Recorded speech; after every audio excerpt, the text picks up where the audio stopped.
એવા સતીની વાત આવે છે અને દક્ષ રાજાના પુત્રી એવા માં સતીની કથાને અહીંયા શબ્દોથી જ્યાં વર્ણવવામાં આવી છે એ સતીખંડ છે.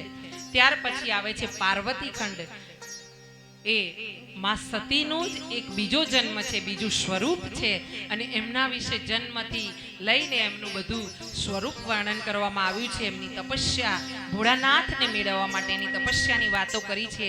એવો પાર્વતી ખંડ અહીંયા આવ્યો છે. પછી આવ્યો છે કુમાર ખંડ, જ્યાં માએ કુમારને એટલે કે કાર્તિકેયને જ્યાં જન્મ થયો છે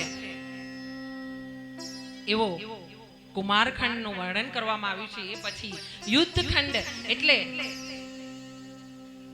કાર્તિકેય મહારાજે યુદ્ધ કર્યું છે એનું આ વર્ણન કરવામાં આવ્યું છે. ડિટેલ વાઇઝ ઊંડાણથી આપણે વિસ્તારપૂર્વક